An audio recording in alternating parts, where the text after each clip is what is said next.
Some dear lady brought me a plate full of goodies. I don't know who it was, and I was talking to somebody that didn't even say thank you. Who was it? Huh? Jan. Jan, thank you. Where are you? She's in the kitchen. Well, anyway, I'm grateful for that, and I was busy talking to somebody when she set it down. I got a note from somebody that said, having recently read the Gospels, I was struck by the fact that Jesus said many, many times, I tell you the truth, or verily, verily. Would you please put that in some kind of context we can understand? No, I can't. I think when I run into stuff like that, I don't know what translation you're reading. The verily, verily means maybe it's King James or one of the older versions. I might go to try several different translations and see if that helps you understand what he's saying there. I tell you the truth. May just be on the surface. He just says, I'm going to tell you the truth. It may not be some deep significance in it than just what he means. Verily, verily, I don't know that that's in any of the newer translations. Is it? Anybody know that? Oh, surely, surely, and certainly. Okay. Verily, and I tell you the truth, it's all interchange, it all means the Okay. same thing, but I don't know why Jesus said it so often to people. I don't know either. But that he said it's important. Why? I'm not sure. Those things that his thoughts are above my thoughts are, I understand that one pretty well.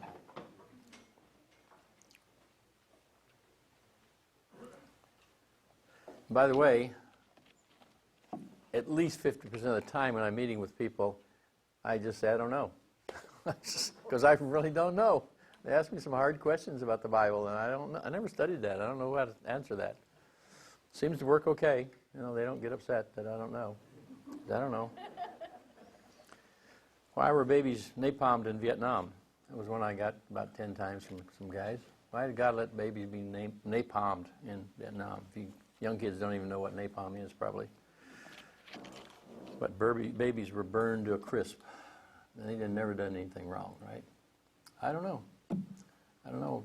You can say the sins of the fathers and all kinds of. You can get. I think the answer is I don't know. We don't know.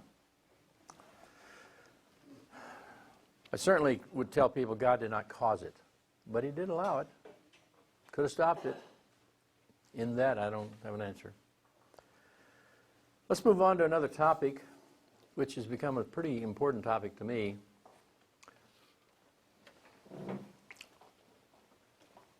What do you think is the most, before I start, you know, cults and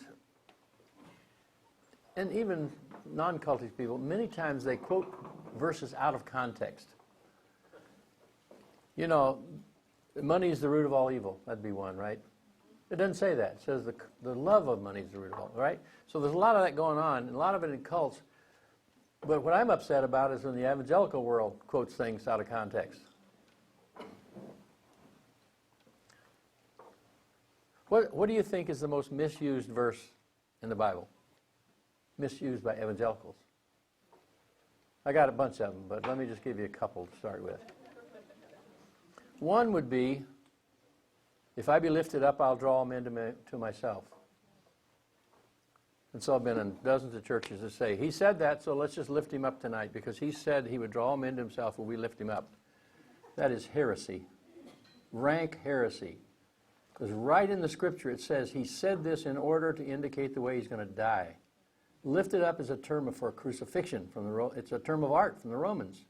Lifting up meant crucifixion. And he said, if I be crucified, I'll draw all men to myself. So it is heresy to say, he said it, so let's just crucify him again tonight. Crazy. But we keep doing it. I hear it in church after church. Now, we sang a song by Paul Balach. You guys know Paul Balach? He is. Well, he's done retreats for us. He's going to do another one in October in Monterey. That song was Lift Up Jesus. Great. There's lots of reasons to lift up Jesus. Just don't use that verse. Because that one's about crucifixion. I love to lift up Jesus. Lift the name of Jesus higher. It's wonderful. Don't use that verse.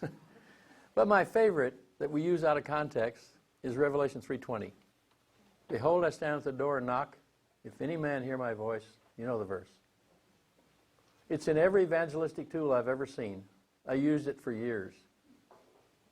But in 8 verses, it says, this is to the church. The translators even got that, to the Laodicean church. Then it ends that little passage, if you have ears, listen, we didn't. This is a verse to people, believers, who have grown lukewarm. It's a verse about intimacy. I'm knocking on the door. If you let me back in, we can have this intimate fellowship we used to have. By turning it on the world, we have missed the benefit of it's to us. And many of us are the Laodicean church. Many churches are the Laodicean church today. But we quote that to the world. Well, he's knocking on your door, open the door. Now, that's a nice metaphor, but don't use that verse. He knocks on the door of everybody, sure. By the way, I spent a lot of time in the Middle East over the years, and I've had guys who want to impress you, and they take you to 6-star hotels. I mean, I didn't even know they were 6-star hotels, but there are in the Middle East. Buy the highest priced bottle of wine. But if they ever invite you to their house, they're asking for a different relationship. This is a Middle East concept. If you'll open the door, if you'll invite me into your house, we'll have this kind of fellowship.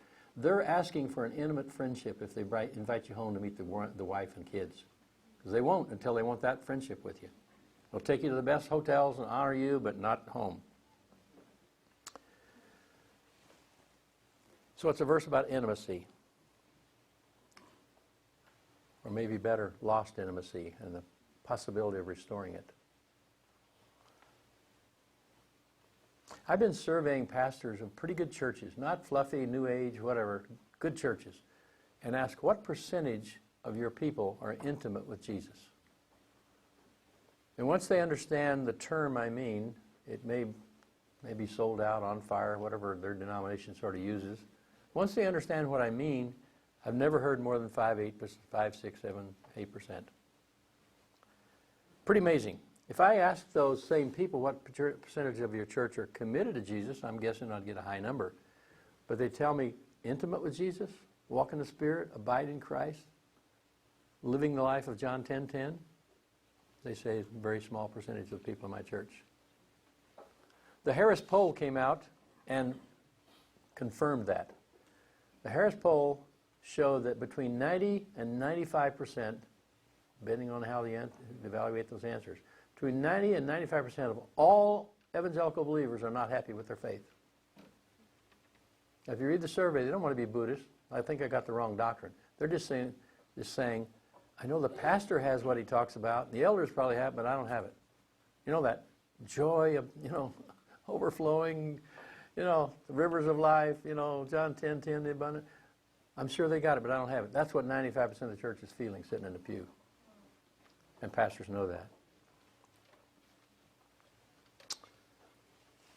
It was a shocker to me. I was speaking to about 30 pastors, 33 I think it was, in Wichita, Kansas, and I was talking about this. And I was going to ask them, I said, I've been saying this because I've been talking to one pastor at a time and getting these. I got 33 of you. You got a better church than that. But before I got to that, I had this crazy thought. I have a lot of crazy thoughts. Arthur Blessitt says I'm radical. It doesn't seem radical to me, but it's. I never had this thought before. And the thought was, I'm talking to pastors, telling them 5% of their church have an intimate. I said, is it possible that no more than 5% of you men have an intimate walk with Jesus? Immediately, this Nazarene pastor on my left was taking notes when I was talking. I mean, like a court reporter. I couldn't believe he was writing down every note I said, every word I said. And he said, can I say something at that point? And I said, sure. He said, well, you notice I'm taking notes. I was going to preach on this next Sunday night. This is great stuff. I think the Lord just spoke to me and said, tear up your notes and go tell the church you haven't been in fellowship for months. I don't think he said fellowship. I think you haven't been intimate with him for months.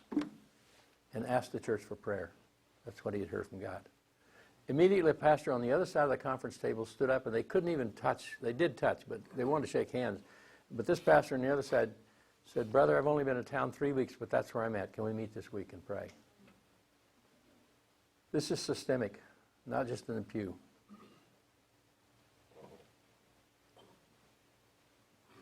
I think it's probably about the same percentage in marriages, by the way.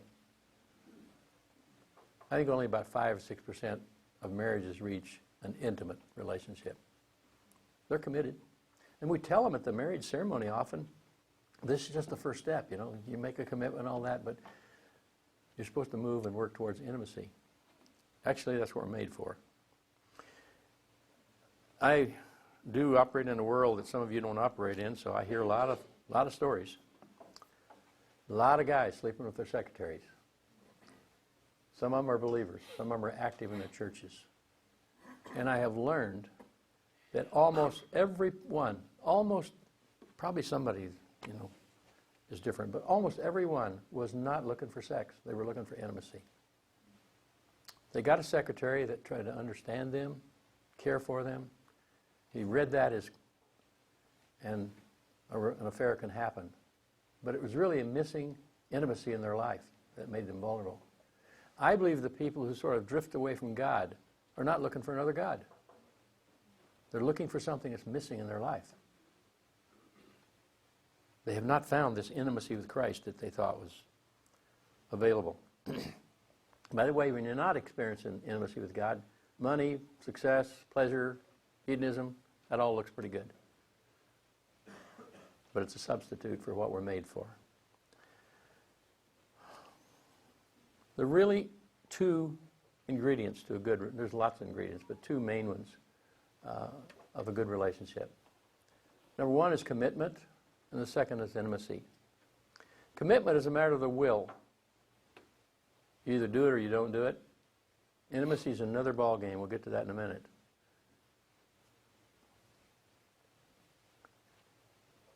This is kind of a shocker when I had this thought. We were not created for commitment. We were created for intimacy. That's what God and coming down in the garden was all about. An intimate walk with Adam and Eve. He didn't even talk to them about commitment. Commitment wasn't in the picture. We were not made for commitment. There is only one value of commitment, and that is to keep you together until you get to intimacy. Commitment doesn't taste good. It's not New York steak. Intimacy is. A good New York steak. I've had some bad ones too. I had a good one last night, by the way. I don't know if it's New York, but I had a good steak. This is a built-in thing that we have, this need for intimacy. First thing a baby does when it comes out of the womb is wants to suckle, wants to restore that intimacy you had with the mother. It's an impulse.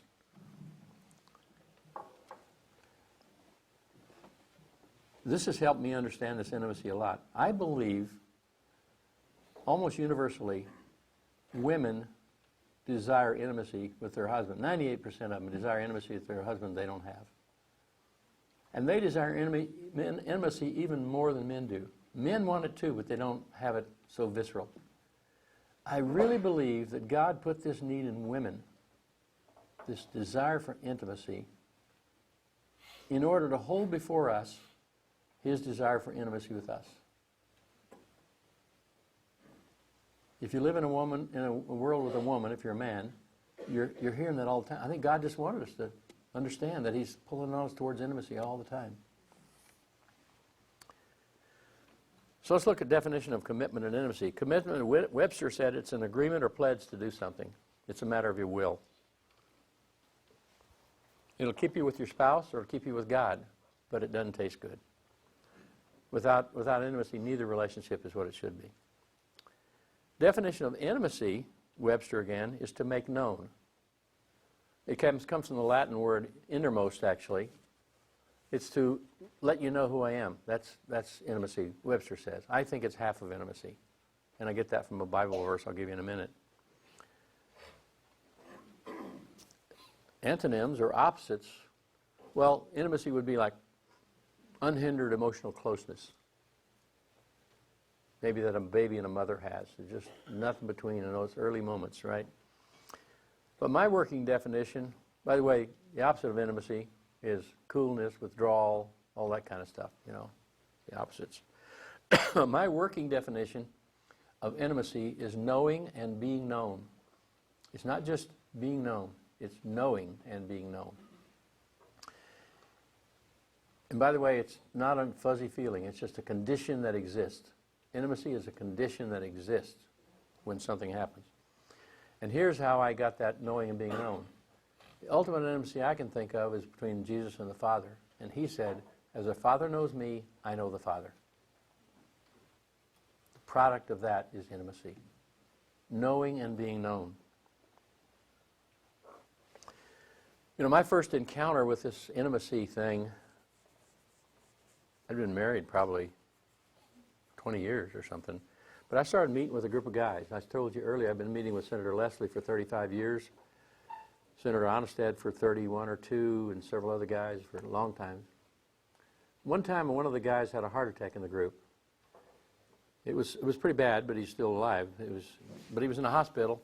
His mother flew in from Phoenix, and I met in the hospital to meet with him as well, and met his mother. Never had met her. As we sat and talked, she began to tell me about this group that her son was in. She didn't know I was in the group. And she just went on and on and on, and he just speaks so highly of this group. He never tells me what they talk about, but he just says it's meant everything to him. And then she quoted this proverb. She said, whenever I talk to him about his group, this is what I think about. Well, she quoted this to me, and I had to memorize it because this captures our group. It's an old Arab proverb, actually. Oh, the comfort, the inexpressible comfort of feeling safe with a person. Having neither to weigh your thoughts or measure your words, just pouring them all out, chaff and grain together, sure that a faithful hand will sift them. Keep what is worth keeping, and with a breath of kindness blow the rest away. I've said to so many CEOs and top guys and pastors, top pastors, you know, people that are under a lot of pressure. Let me say the first part again. Oh, the comfort, the inexpressible comfort of feeling safe with a person. Have you got anybody in your life like that? And I always get, are you kidding me? I wish I did, you know. A safe place to process all the stuff of life. That's what my group had become. When I saw that, when I heard that, I said, that's my group. It's a safe place. They know every word of my body, and they still like me. And it's vice versa. It's not just a group for me. It's interaction. It's like I've got grandchildren that all live close to me. And Rachel and Sarah and Nathan, they all would play hide and seek with me. I'd come home, open the door from the garage into the house, and Mary Ann would say, Rachel's here, she's hiding. She heard your car coming. So I would walk around the house and open and close doors and drawers and all kinds of stuff. But she only had 3 places she hid. But I didn't want to fight her too quick because this was fun for her and fun for me. I liked it. So, man, you're hiding good today, loud, you know. Was God playing games with Adam? Saying, where are you? Like I used to say, where are you, Rachel? Where are you hiding today?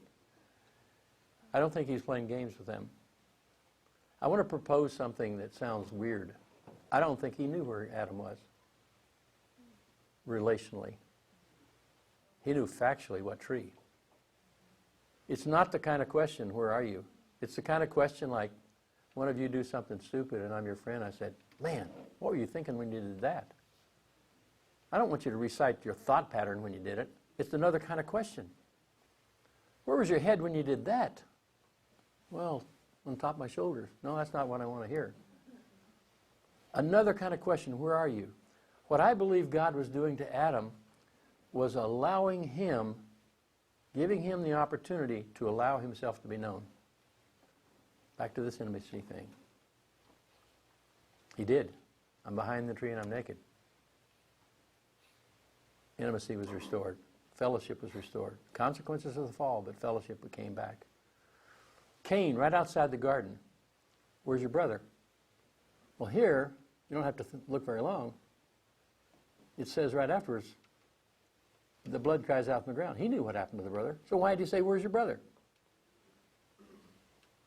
I think he was giving Cain an opportunity to let himself be known. I believe that Genesis and Revelation are exactly the same thing. Genesis said, where are you? In Revelation, he knocks at the door. I believe that the whole issue, by the way, you could go through the rest of Scripture. Elijah's sitting in a cave. God says, what are you doing here? You know, the storm came by, the thunder, and God wasn't in it and all that. And then Elijah said, I'm here because I'm scared. Jezebel says she's going to kill me. and then a breeze came by. Metaphor for intimacy. Or Jacob wrestled all night. Question, what's your name? What's your name? What's your name? It was only when he allowed himself to be known was saying, my name's Cheater. My name's Supplanter. Got a new name.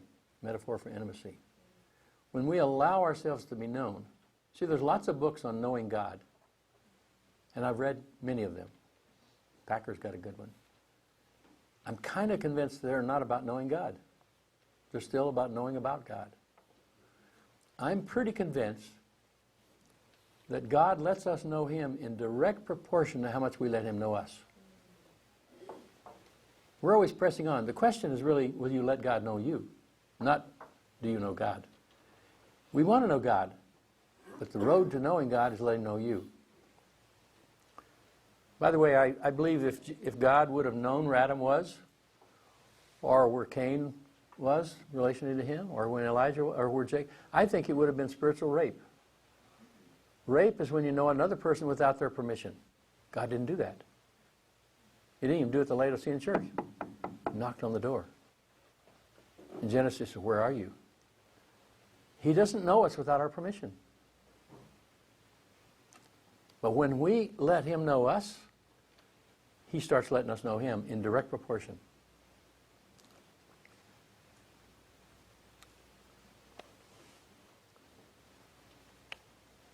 I'll maybe cover it later, but I'll stop now and say it.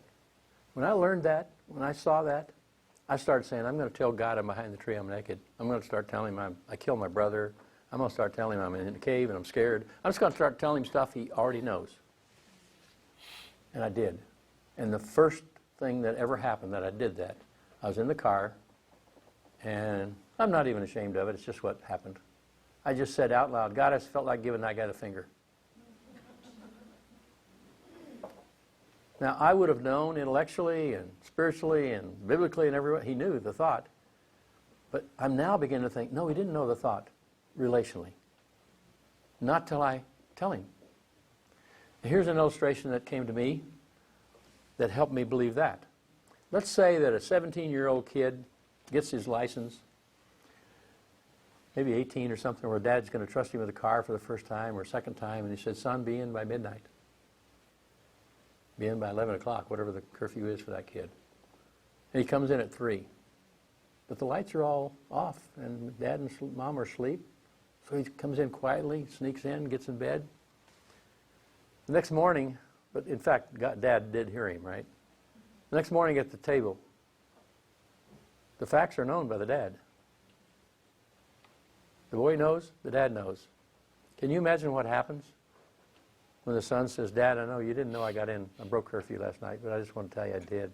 Can you imagine what happens to the father's heart? And there was a little something between Dad and the boy, an unknown part. Not unknown factual, unknown relationally.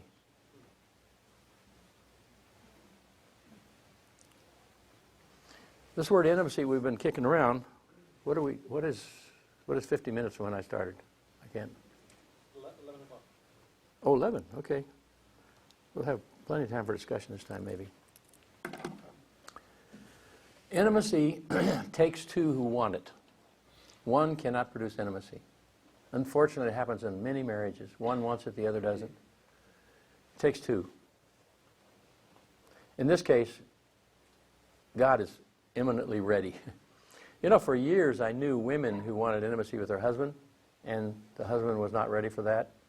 I'm meeting more and more men who want that, and women are not ready for it, for that allowing themselves to be known at a deep, intimate level. It's probably still, percentage-wise, it's the men, but it's interesting how there are a lot of women, maybe it's the women's movement, maybe I don't know what it is. It's causing a lot of women not to want to be vulnerable to their husbands. But anyway, I can tell you everything about me. I could, if it's just Don and I, just two people, I can tell him everything, every detail of my life. The most vulnerable I could be, we don't have intimacy. But when he does that to me, intimacy is the product. You don't have to work on intimacy. It happens when you know and are known. And the best intimacy I've seen is in AA and in bars.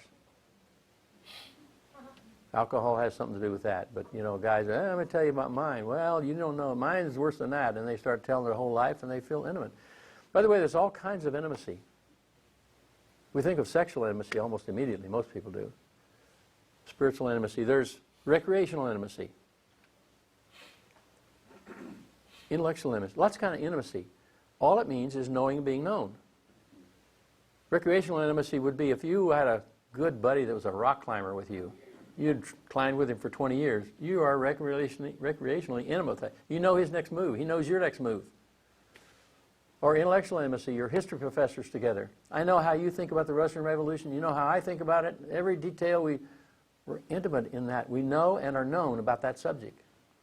The intimacy we're talking about is with our God, allowing ourselves to be known by Him. By the way, if you're in a relationship with somebody who doesn't want to be known, you want intimacy with that person, and they don't, or they're unable to, usually it's kind of the unable to part. Some barriers in their life, some pain or something. Yeah, I think I'll cover that in a minute. That's a good point. But there's an old fable that I like. I think it's an Aesop fable. Of the sun and the north wind are having a argument about who's the most powerful. You probably read this one, and maybe when you're kids. So they're arguing, and they say, "Oh, let's just have a contest. There's a guy walking on the road down there. He's got his coat on. Let's see who can make him take his coat off." So the north wind says, "Okay, we'll try that." So he blows in a norther. It's the coldest one this kid's ever. You know what happens? He just does this, right? And then the sun says, "Well, it's my turn." So he just brings out a really spring, warm day. The guy kind of loosens and takes off his coat. People remove unnecessary layers of protection when they're surrounded by warmth. When they feel loved, when they feel accepted, they will begin to remove unnecessary layers of protection that's keeping them from moving towards. I never talk to guys about this kind of an idea with either their wife, God, other relationships, without telling them that it's risky.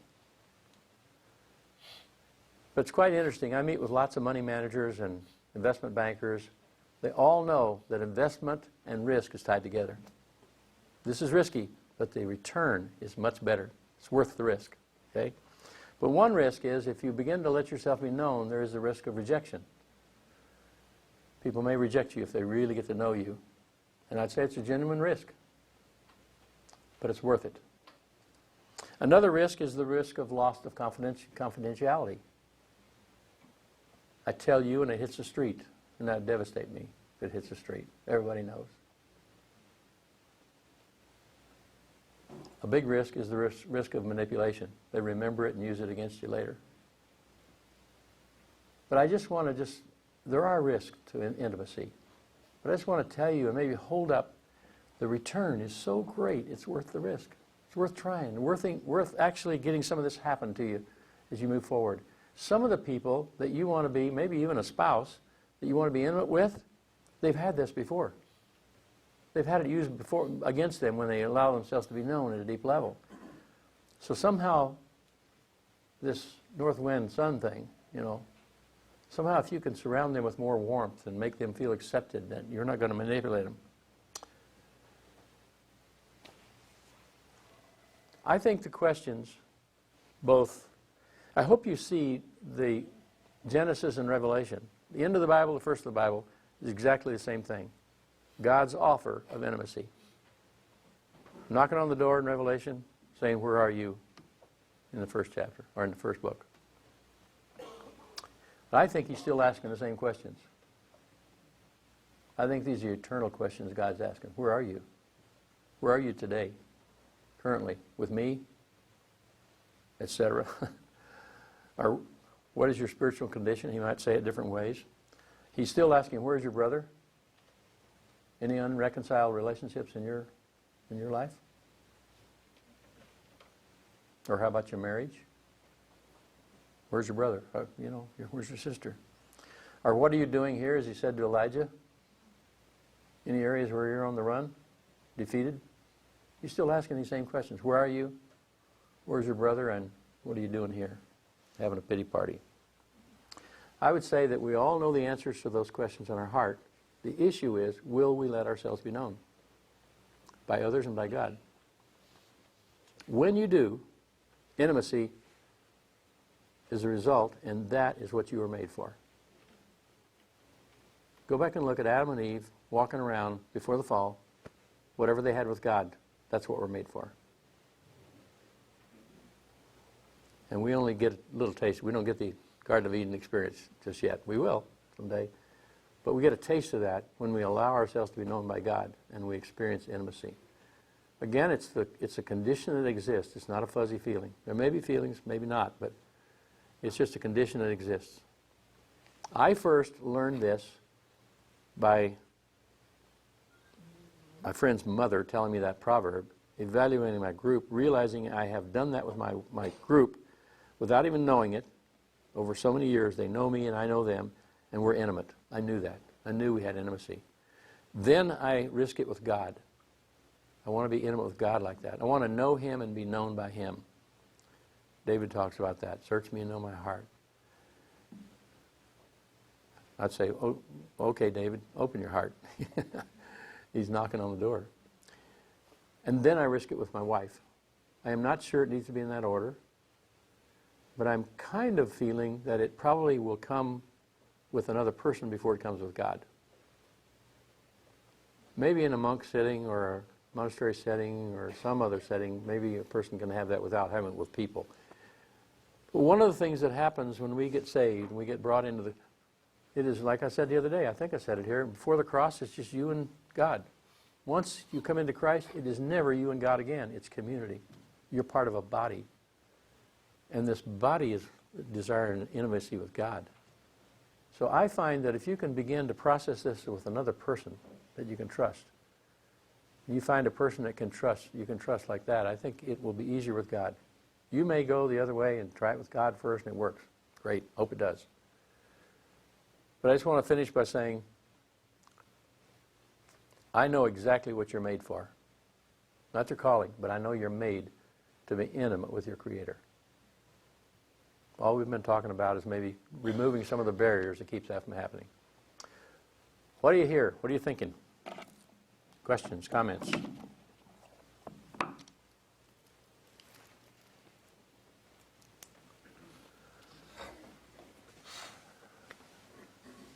I'd like to just a tiny bit of be able to say, as the Father knows me, I know the Father. We can't do it like Jesus did, completely and perfectly, but we can inch up on that, right? As the Father knows me, I know the Father.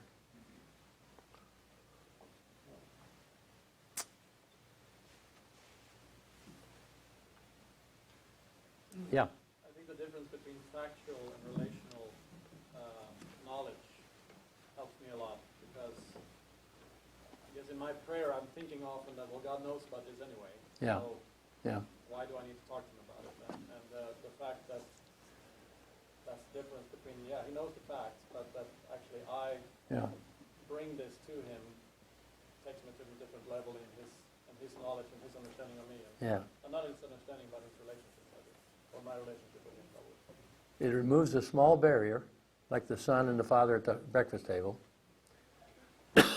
There wasn't a big enough that you're no longer my son, right? But there was just a little something between them. If you have 1,000 of those, it's a little more distance between a father and a son. Same thing with God.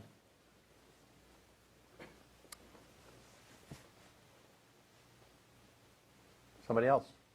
Oh, for the camera, the statement by Patrick was, it was helpful to know the difference between a relational situation versus a factual situation. You can know the facts, but there is a difference in knowing it relationally.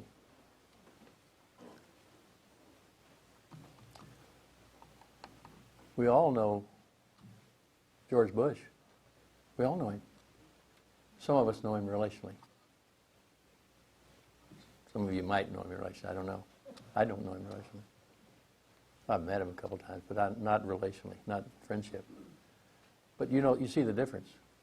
There are people actually in oil fields or whatever that know him relationally. Others know him, the facts about him, I've seen him, But there's another level that we can move to in relationships with humans and with God. Other questions or comments? Yes.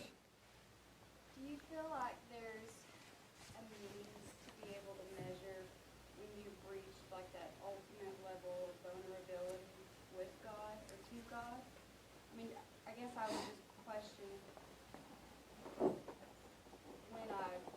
do you think you can ever reach that point, I guess is what I'm saying, when you know in your heart that you're vulnerable to God and you're as much as possible can receive His messages. Well, the obvious answer is no. There's no possibility. As a matter of fact, I will tell you, I think I'm pretty far down the road on this one. And on a 10-mile journey, I've moved about an inch.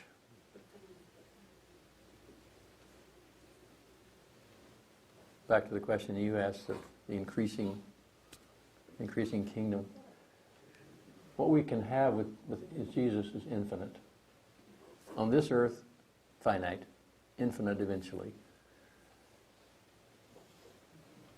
No.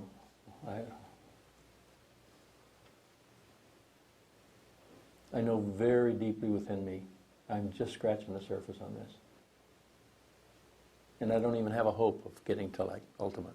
I think I said that a minute ago. I'd like to have a little bit of, as the Father knows me, I know the Father, but it's that much versus completeness. We talked quite a bit about this in one of the groups I was with yesterday about the perfection, reaching perfection or searching or wanting to have perfection in anything we're talking about. Whether it's knowing for sure that God told you to do something, absolutely, empirically, not possible. I think it's true with all the spiritual stuff that we're going to talk about. And when we think we've got it, you've met them, right? Dogmatic, hard to live with, judgmental, those kind of people think they've reached it. Everybody around them knows they haven't, but they think they have. Yeah. Someone else working? No. I guess my question is, sorry for asking another one, but is the reason that you're just 1 little inch in 10 miles, is it because of the limit in our ability to disclose ourselves, or is it something else? Yes, it is. Both. I mean, that and probably 5 other things if we had time to talk. We're human. We are limited in lots of ways. Limited in understanding our own heart, limited in understanding God. It's just limitations all around. All we can do is get in the process with God. And back to following. Let Him lead us step by step. I'll show you a concept I have. Walking in the Spirit is almost exactly like walking humanly, normal walking. Walking can be described as a series of interrupted falls. Okay? I kind of thought it would hold me. Glad it did.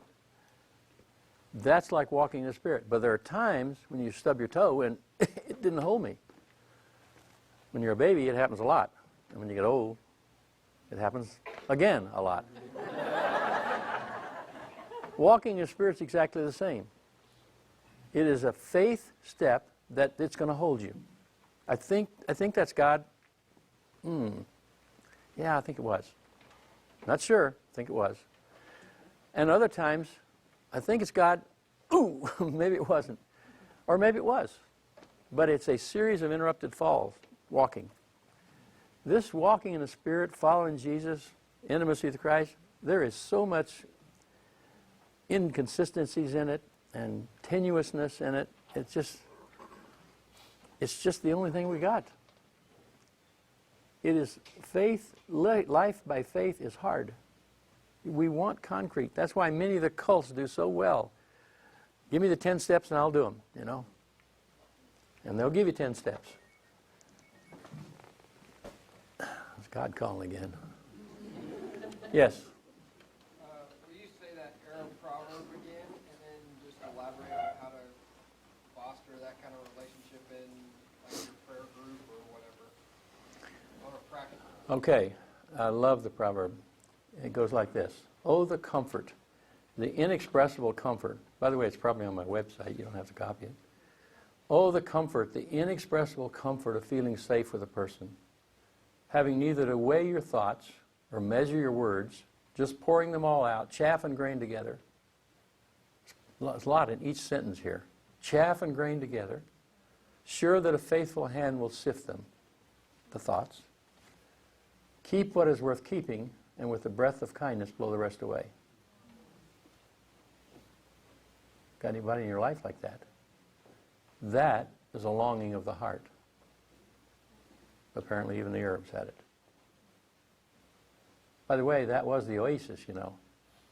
The oasis in the Arab world was a place where you laid down your sword. Your difference is at the oasis. You both need water. It was a safe place. Now, they may fight over the oasis later, but if two tribes show up there, they don't fight at the oasis. Oh, the comfort, the inexpressible comfort of feeling safe. How do you create a safe place? Well, number one, trust is the foundation of that. So you just back in it. How do you build trust? Well, number one, I would say that love and forgiveness is mandated in Scripture. We're commanded to love and to forgive. We're not commanded to trust.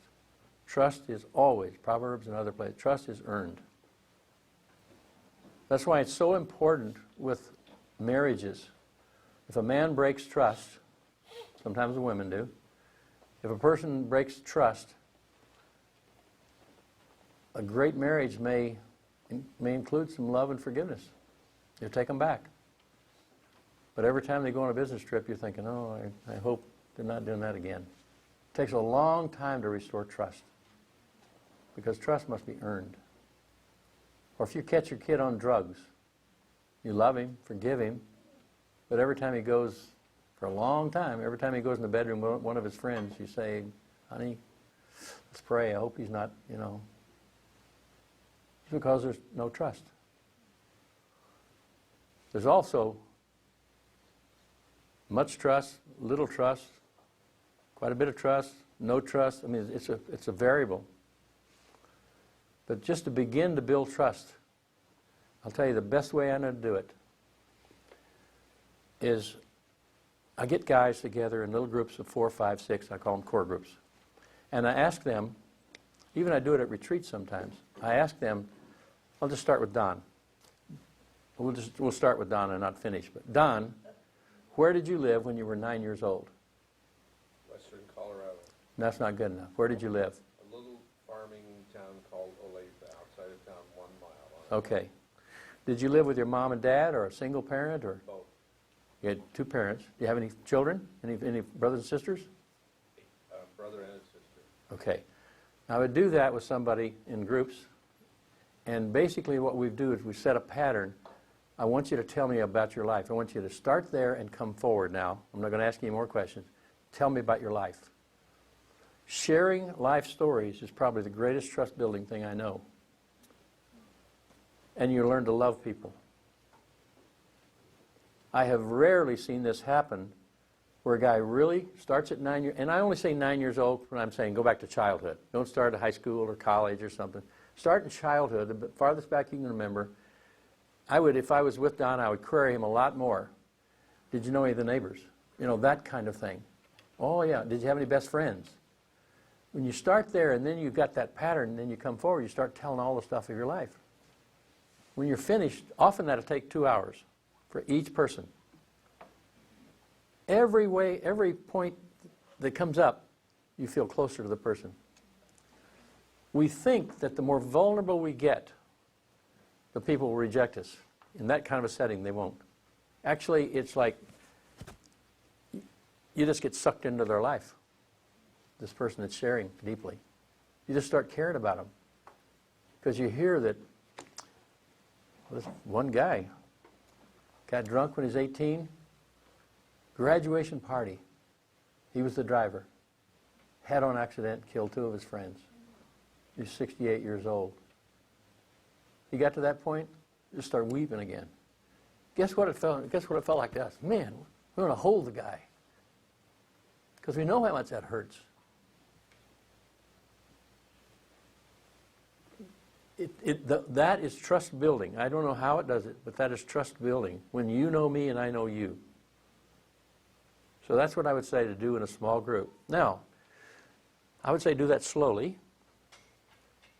The first meeting, you don't share your whole life. You may share where you lived and begin but eventually you will share things that you wouldn't share anyplace else in the world. As recently as 3 days ago, I was with a guy, a little group of guys, and one of the guys says, guys, I'm really struggling. I think I've lost my love for my wife.